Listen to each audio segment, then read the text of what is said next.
Fala moçada, beleza? Sejam bem-vindos de volta ao nosso curso de construção de algoritmos. Ainda estamos no início, ainda pegando o ritmo ali, pegando os detalhes do curso. E na aula de hoje nós vamos discutir um assunto importante que faz parte da base da rotina de programação, que é discutir sobre compilação e interpretação e os passos da compilação para a gente sair do código-fonte e até gerar o arquivo executável. Vamos decorrer sobre esse assunto aí no nosso bate-papo de hoje sobre o curso de construção de algoritmos. Então vamos lá, pessoal. Vamos começar diferenciando então compilação de interpretação, porque hoje em dia nós podemos criar um código, tá? Trabalhar com a codificação de uma página, de um sistema, de um arquivo, e desse código eu tenho duas saídas. Isso obviamente vai depender da linguagem do sistema que eu estiver utilizando. Eu posso criar um arquivo executável que vai ser executado diretamente pelo sistema operacional. Então eu criei o código-fonte, parti até a criação de um arquivo com extensão .exe, que é o executável, onde eu dou um clique duplo nele e ele automaticamente roda em qualquer sistema operacional, independente se vai ter alguém ali interpretando aquele código. Ele já é um arquivo convertido diretamente para o código da máquina. Esse é o processo de compilação que nós vamos discutir mais na aula de hoje. E tem o processo de interpretação, onde o código não é compilado, onde o código é interpretado e executado em tempo real. Por exemplo, JavaScript, tá? No JavaScript, eu entro com um arquivo de script, ok? Crio todo o meu código e na hora de executar o browser, por exemplo, pode ser o browser, na grande maioria das vezes é o browser, ele vai ler passo a passo do meu código. Ele não vai pegar aquilo e transformar em um arquivo executável. Quais são as grandes diferenças aí? Por exemplo, em um arquivo, em uma linguagem que é interpretada, eu posso fazer uma mudança e verificar essa mudança de forma rápida. Então, por exemplo, JavaScript. Estou programando, rodei o meu código lá no browser, ele está sendo executado. Se eu errei ou quero mudar alguma coisa, eu vou lá no código, corrijo e rodo novamente de forma rápida. Abro o arquivo novamente dentro do browser ou rodo isso no Node, por aí vai. Sem que eu tenha que gerar um novo arquivo executável. Tá bom? Então, essa é uma linguagem interpretada. No executável, eu programei, tenho que compilar, que é o processo de transformar o código-fonte no executável, tá? Rodar. Se eu detectei algum erro ali, algum problema, ou quero mudar algum comportamento do meu programa, eu tenho que voltar lá no código-fonte, digitar de novo, fazer a minha correção, igual no interpretado, tá? Fazer a minha correção. A diferença é que no compilado eu vou ter que passar pelo processo de compilação novamente para gerar um novo executável. Então, no processo de compilado, o executável ele é fechado, eu não mudo o arquivo executável, tá? Eu mudo o código e gero novamente, compilo e gero novamente um executável. Legal? Beleza? Bom, nós, como um bom curso de construção de algoritmo, vamos entender as duas maneiras. O Python, por exemplo, também é um exemplo de linguagem interpretada, tá bom? E existem algumas linguagens, por exemplo, como Java, tá? O que acontece com o Java? Ele é um caso particular, certo? O Java, a gente cria um código-fonte, beleza? E desse código-fonte a gente cria um código que vai ser executado em uma VM, em uma Virtual Machine. No caso do Java, uma JVM, uma Java Virtual Machine. Beleza? No sistema operacional que a gente for rodar esse código, eu preciso ter instalado a JVM. Tá? Então, por exemplo, olha só no processo de compilação. Se eu compilei um programa para o Windows, ele vai rodar somente no Windows. Se eu quiser rodar ele em um Linux, eu tenho que compilar esse programa, esse código para Linux. Então, eu tenho um código fonte. Compilo, gero o exe executável para o Windows. Compilo, gero o executável para o Linux. Compilo, gero o executável para outra plataforma, para outro sistema operacional. Beleza? No Java, o que eu faço? Eu pego a JVM e instalo no sistema operacional. Então, tem uma JVM para cada sistema operacional. Tem uma Java Virtual Machine para Windows, uma Java Virtual Machine para Linux e para outros sistemas. Pego o meu código-fonte, gero o executável dele, entre aspas, né? E aí, quem vai executar é a JVM, a Java Virtual Machine. Então, o meu código-fonte, ele vale para todas as plataformas, independente, né? O que eu preciso ter é uma Java Virtual Machine em cada sistema, mas a Java Virtual Machine é que vai rodar, que vai executar o meu código-fonte. Beleza? Então, esse é o caso particular do Java. Então, vamos lá. Vamos começar, então, na aula de hoje. Deixa eu abrir aqui o nosso Code Blocks. Ele está fechado aqui. E vamos entender aqui essa questão da compilação, do processo de compilação versus interpretação. Aqui no Code Blocks aí já vai uma dica aqui para vocês. Sempre que a gente iniciar um novo arquivo, então aqui ó, em custom aqui ó, novo arquivo C ou C++ fonte ou next, vamos pegar primeiro C++, tá? Vou pegar primeiro C++. Next, o nome do arquivo, vou colocar aqui, já estou na aula 4, CPP, então vai ser ca04.cpp. Legal? Finish. Olha aqui, ó. Ele já veio com esse código básico, tá vendo? No de vocês vão abrir, não vai vir com nada. Por quê? Porque essa é uma configuração que eu faço aqui no meu, que é aqui, ó. Por exemplo, vocês podem pegar esse código fonte básico aqui e vir aqui, ó, em Settings, que eu nunca lembro, acho que é Editor, vamos ver, se não for Editor a gente vai em Compila, acho que é Editor mesmo. Tem aqui, ó, Default Code, tá vendo? Código padrão, tipo C++, source file, e digita ou cola o código básico aqui. Dessa maneira, sempre que vocês abrirem um arquivo, criarem um novo arquivo C++, ele automaticamente já vai entrar com esse código fonte. Obviamente que esse é um código fonte C++, tá? Para C é diferente, mas ele já é alguma coisa que vai nos adiantar aqui, tá bom? Dentro desse código fonte eu já expliquei, mas vamos lá. O que a gente tem aqui? Eu tenho na primeira linha a importação, a inclusão das bibliotecas que eu vou utilizar no nosso programa.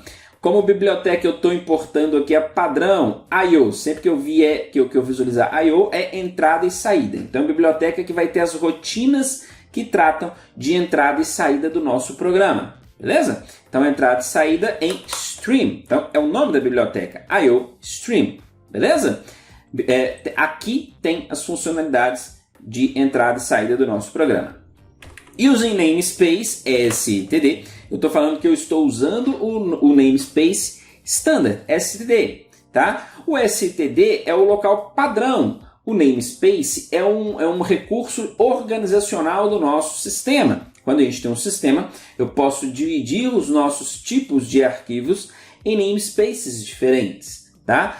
Então, é uma área organizacional. Vamos entender assim, por enquanto, o namespace. Então, estou falando que eu estou usando o namespace std. Tudo aqui que eu estou construindo vai ser visualizado a partir do namespace standard. E aqui eu tenho a nossa função padrão. Tá? A função padrão aqui no C++, nós vamos chamar de main, que é a tradução, né? Em inglês por principal. Beleza? Função principal. Aqui é o retorno da função, ou seja, no caso, ele vai retornar sempre para quem chamou a função um valor inteiro. Tá bom? Um valor inteiro. Se eu não quiser que ele retorne nada, uma função em C++ ela é sempre do tipo void.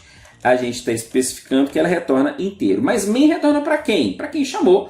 No caso ali, quem está executando é a base do sistema operacional. É por isso que no final, quando a gente usa o main, a gente usa aqui um return 0, tá bom? Retornando um 0 inteiro, que quer dizer para quem fez a chamada dessa função, chegou aqui, ela rodou, o programa rodou, ok, não teve nenhum problema. Então ele retornou 0 para falar assim, ó, finalizei aqui minha rotina aqui, pronto, está entregue.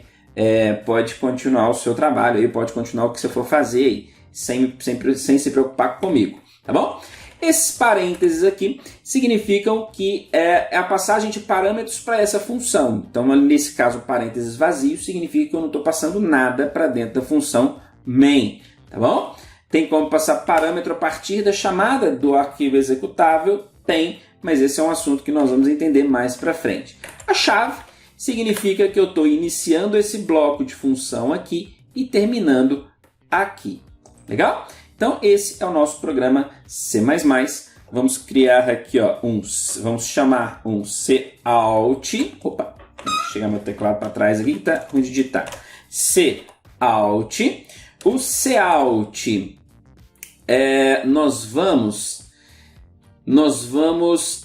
cout é a função da biblioteca I/O, de entrada e saída, que vai controlar a saída da informação para o console.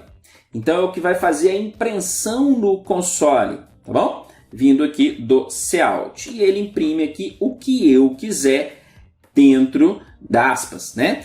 Que significa uma string. Então, por exemplo, alô, sem acento aqui por enquanto, alô, mundo, beleza? E mais uma vez aqui somar com um end line. É necessário end line aqui? Não, tem muita obrigatoriedade não, mas só para indicar que é uma finalização de linha. Legal? Então, veja bem, se eu tirar aqui, ó, o std, vou comentar ele aqui, ó, o meu programa vai parar de funcionar. Por quê? Se eu tentar compilar isso aqui, nós vamos ver que vai dar um problema. Para compilar, a gente vem aqui, ó, tem esses 3 botõezinhos. O build, ele só faz o processo de construção, ou seja, ele só compila e gera o executável. O run, ele roda o arquivo executável que foi compilado. E eu tenho o build and run, que já faz tudo para a gente. Já faz o processo de compilação, gera o objeto, o executável, e roda já o meu arquivo executável. Beleza? Então vamos fazer aqui, ó, vamos notar que dentro da minha pasta CPP, olha o que eu tenho no momento. Eu só tenho o nosso código fonte. Legal? Só isso lá dentro da pasta. Quando a gente clicar em Build and Run, aqui ó, Build and Run, aqui vai dar um erro porque eu tirei o namespace, tá bom? Então ele não vai gerar o executável. Olha aqui, ó, da pasta ainda está limpa. Tirei o namespace std para quê? Para vocês verem que quando a gente não informa o namespace que a gente está usando lá, eu tenho que informar aqui para toda função que está dentro do std. Tá vendo? Então sempre que eu usar um cin, cout, um endline, eu tenho que sair colocando aqui, ó, o std. Tá vendo? Então é por isso que é melhor utilizar ali em cima o namespace std, porque tudo que vem do std já está ali e eu não preciso ficar informando o std toda hora, tá bom? Vamos dar aqui um build and run novamente. Agora ele compilou e rodou, escreveu aqui alô mundo, que foi o que eu pedi para escrever aqui no console. Então esse é o cout, que é o comando de saída. Se a gente vier aqui na pasta novamente, olha o que a gente tem, pessoal. Antes eu tinha só o CA04CPP, que é o nosso código-fonte. Agora eu tenho um arquivo de objeto, um object, e tenho um arquivo exe, o executável. Então esse é o processo de compilação. O que aconteceu aqui? Vamos desenhar aqui. Deixa eu abrir o painelzinho de desenho aqui, tá? Fica mais fácil para a gente entender. Então, olha só. Nós saímos de um código fonte, um CF, beleza? Que é o nosso CPP. Vou escrever aqui mesmo, bom? É o nosso CPP, ok? Ponto CPP. No processo de compilação, ele gerou para a gente um objeto, beleza? Então, ele gerou aqui um obj, um arquivo obj. Nós vamos entender o que é isso aqui, que é aquele lá, extensão .o, beleza? Do objeto, ele gerou o nosso executável. Então, gerou o exe, que é o nosso arquivo executável, beleza? E tem a extensão .exe. Legal? E nesse universo aqui, ó, estão as bibliotecas, libraries. Então, lib, a biblioteca está aqui, ó. Ela, digamos que ela vai fazer um link aqui, ó. Vamos fazer uma linha aqui, ó. Daqui a aqui. Legal? Uma setinha aqui, uma setinha aqui. Que são os pedaços de arquivo, né? Que já tem código pré-definido, pré-compilado, pré-determinado, que é igual nós usamos lá o IOStream. Ele é uma biblioteca que contém as funções de execução do cout, por exemplo. Beleza?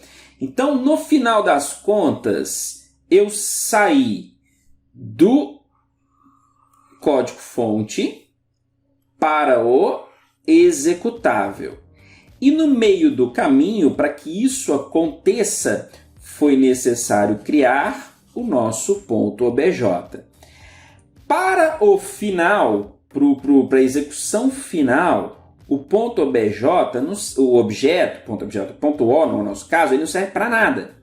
Nós vamos usar a partir daqui o executável. Eu quero distribuir esse programa. Eu vou distribuir o executável, vou pegar o executável e vou passar para quem eu quiser que rode este programa. Legal? Mas para que serve esse cara aqui então? Para que eu precisei? Eu não precisei criar nada. Para que o compilador, o processo de compilação precisou criar o .obj? Vamos deixar a canetinha aqui de lado para o seguinte. Saindo do executável, acho que vai ser melhor que no desenho. Deixa aqui, ó. Tá na sequência aqui, ó. Saindo do executável para chegar aqui, ele precisou criar o obj, o .o, que é um arquivo que contém um código de máquina para a arquitetura específica que eu estou trabalhando. Mas nesse ponto ele ainda não está totalmente pronto, ele ainda não consegue ser um arquivo independente executável. Ele é uma referência para o compilador. A partir do objeto, do .o, o compilador consegue continuar o processo, ele já sabe a arquitetura, ele já criou uma base, tá, de compilação, uma base de execução, já tem ali códigos que ele consegue converter agora diretamente para o executável. Então o obj ele é uma base intermediária entre o código-fonte e o executável, beleza? O compilador faz a verificação, por exemplo, de todo o nosso código-fonte, se tem algum erro de sintaxe, algum erro de interpretação, e disso, da linguagem que a gente está trabalhando, ele vai criar essa base que é o obj. A partir do obj, ele vai finalizar o processo, ele vai pegar aquele conteúdo e transformar aí sim em linguagem de máquina que o processador seja capaz de executar, certo? Então dentro do obj tem um monte de coisa, endereço de memória que não foi resolvido ainda, referências que ainda não estão finalizadas. Então é só a base. Para transformar em código de máquina em si, nós geramos, o compilador gera o executável, que a partir daqui eu posso pegar esse executável que foi gerado para o Windows, por exemplo, e rodar em qualquer máquina Windows. Quero passar esse programa para o meu colega, para ele ver, vou passar para ele o executável. O executável ele vai colocar lá no Windows dele, vai dar um clique duplo e vai rodar o nosso programa no Windows dele. Só para a gente ver que nós não vamos entender nada, tá? Mas abrir o ponto O aqui, ó, o objeto, tá vendo? Olha o que a gente tem aqui. A gente consegue identificar algumas coisas aqui, tá? Por exemplo, olha aqui a nossa string, ó, alô mundo, ela tá aqui no meio, tá vendo? Porque aqui ainda é um intermediário, olha o nome do arquivo aqui, ó, c4.cpp, tá vendo? Então eu consigo identificar algumas coisas. Esse é um código de máquina intermediário, que vai servir como base para compilação. A partir dessa base preparada do que a gente fez, ele vai gerar o executável. Aqui, por acaso, acho que a gente até consegue abrir no bloco de notas. Deixa eu ver aqui, ó. Abrir com... Deixa eu ver aqui, que nem tem abrir com aqui, ó. Nesse Windows, vamos ver aqui mais opções, ó. Abrir, aqui ó, por exemplo, a gente está no bloco de notas, aqui ó, serve aqui, é o que eu queria, tá vendo? E aqui ele gera esse arquivo aqui, a gente está conseguindo ver esses códigos aqui, mas isso aqui não tem nada de representação do que está dentro do executável, tá? Dentro do executável é onde ele vai passar as instruções ali, os bits ali, para o processador quando conseguir fazer a interpretação. Então a gente está vendo esse tanto de coisa. Olha só, olha aqui, ó, olha que bacana. Nós saímos, cadê o código aqui, ó? Nós saímos disso aqui, tá vendo? Código fonte simples, certo? Só que dentro, olha só que legal. Vamos esclarecer. Por exemplo, eu incluí o IOStream. O IOStream, por sua vez, tem um monte de código, né? Tem toda a rotina que faz o cout funcionar, faz o endline funcionar, tá tudo aqui dentro. Então, no final das coisas, o nosso programa, ele não é só isso. Ele é isso, mais todo o código da biblioteca IOStream. Ah, olha que interessante. Então agora quando a gente inclui uma biblioteca no nosso programa, todo o código daquela biblioteca está sendo vinculado ao nosso programa. Por isso que no final das contas eu tenho isto aqui, ó. Cadê aqui o OBJ? Deixa eu pegar ele aqui, ó. Tá, aqui, ó. Por isso que no final das contas, olha só, eu já tenho o OBJ, que ele já ficou maior. Tá vendo que eu tenho mais informações aqui para o processo de compilação. E ainda, no final das contas, depois do OBJ, eu tenho, olha o tanto, isso aqui não, de novo, não representa fielmente o que está no arquivo executável, tá? Mas só para a gente ter uma ideia, olha o tanto de código que foi, olha o tanto de instrução gerada aqui, ó, para simplesmente rodar aquele arquivo. Por que tem isso tudo aqui, já que o nosso programa é pequenininho? Porque aqui está todo o conteúdo da biblioteca que nós estamos usando, mais uma série de instruções de baixo nível para o processador. Então, a gente executa uma instrução, um código assim, ó, em alto nível, mas simplesmente para o processador conseguir fazer isso aqui, ele precisa de muito mais instruções. Quando a gente faz um cálculo, por exemplo, ele precisa de muito mais instruções para poder executar aquele cálculo, tá vendo? Por isso é uma linguagem de alto nível, tá? Alto nível, se a gente for fazer isso aqui em baixo nível, nós vamos gastar muito mais linhas para fazer essa mesma execução, tá bom? Então, entender o processo aqui, certo? A gente está vendo um monte de coisa aqui, mas o nosso programa é pequenininho, aqui, ó, ele tem 56 KB. O código-fonte tem 1 KB, o objeto 3 e o código executável, o arquivo executável no final ficou com 56 KB de dados, tá vendo? Olha, é pequenininho, mas olha a diferença ali em relação a um ao outro, tá bom? Em uma linguagem, se eu fosse fazer essa mesma execução em uma linguagem interpretada, aí o processo é um pouco diferente. Em uma linguagem interpretada, por exemplo, se eu for abrir aqui, ó, se eu for criar um arquivo aqui, ó, um new file, salvar com ca04.js, certo?